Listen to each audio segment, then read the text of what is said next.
Back by popular demand, it's me, Rona, reviewing another opera. So this is Rigoletto on film. Now, I saw that La Scala was going to be broadcasting their films just as the Met does, live. But I knew that it wouldn't be live because we have a big time difference. And I knew that the operas we would be seeing here in the States would somehow be filmed. And one of the operas on this series was Rigoletto. And I love that opera. One of my favorites. I know I said that about Cavalleria also. And that really is much more of a favorite. But I do love Rigoletto. And I was expecting to see a production from La Scala because that's how the series was advertised. However, when I got there, it said on the program, Rigoletto di Mantua. And I thought, that doesn't sound like Rigoletto from La Scala. Oh, there must be an opera house in Mantua. Not realizing that when we speak of the Duke of Mantua, that now it's Rigoletto of Mantua. I had never heard that before. What do I know? Maybe that's the way he's always spoken about.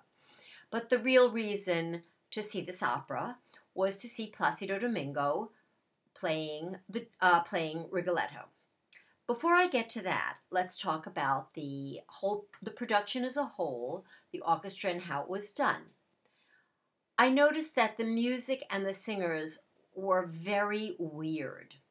And I later found out by reading online, the place where you learn all things that are true, that the music was being played simultaneously in another location and being fed in to where the singers were performing Rigoletto. It sounded terrible.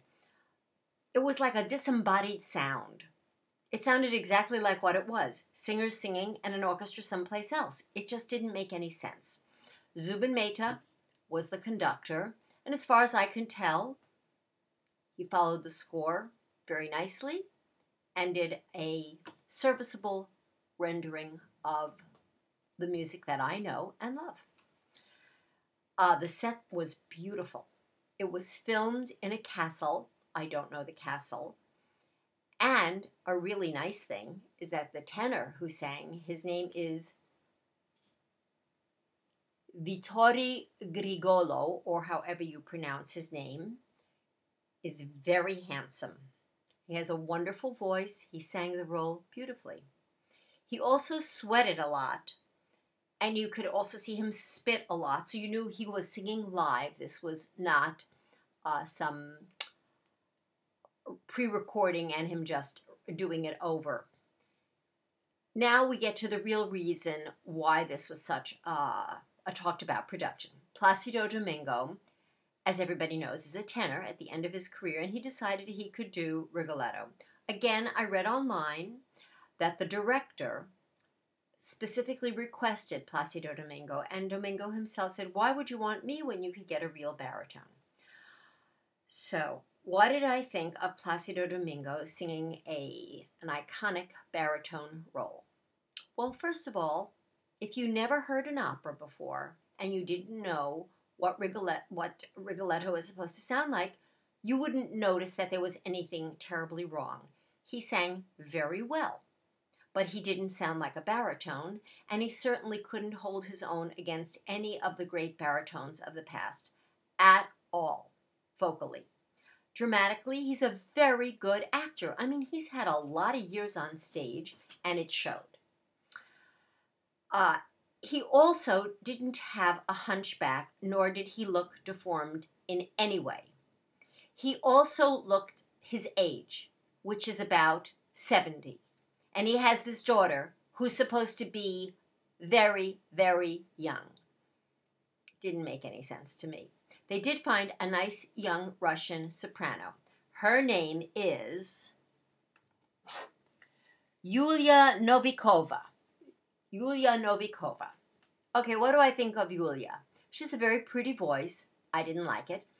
She has one of those very high-sounding, light voices, but it wasn't for me. She was way too young in interpretation to do it. She looked the part. She's very lovely. And now what's with all these Russian sopranos? We're loaded with them. What happened to Italian sopranos?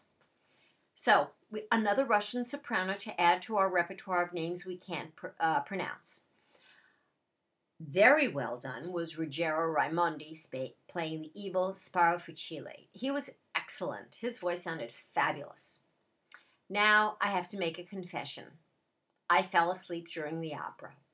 It's not the first time it's happened to me, but it's very rare.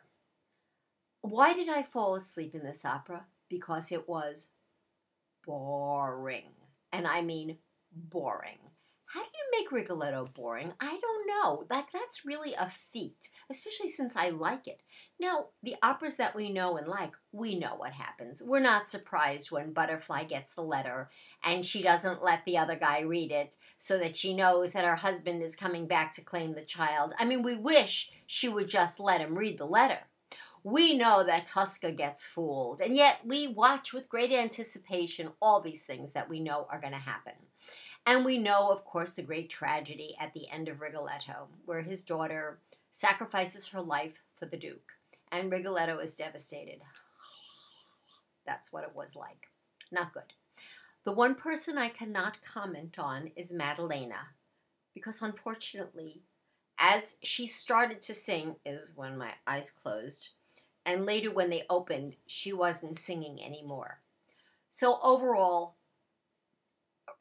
if I were Siskel and Ebert, 2 thumbs down for everything, except that Vittori, is it Vittori or Vittorio? Oh my gosh. I think it's Vittori, and wherever the accent is pronounced on his last name, Grigolo, if it's Grigolo or Grigolo or Grigolo, whatever his name is, I really liked him, like a lot. And as I say, Ruggiero Raimondi, he's been a great singer forever, and he still is. And I know Placido isn't going to be asking my advice anytime soon.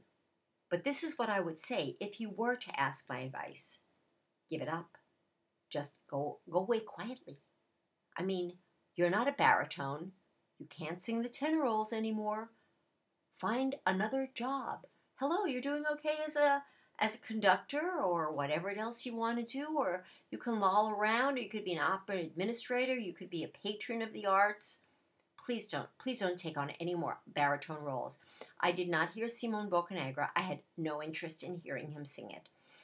The next opera you're going to hear me review is the Pittsburgh Opera's production of Turandot, or Turandot, however you want to pronounce it.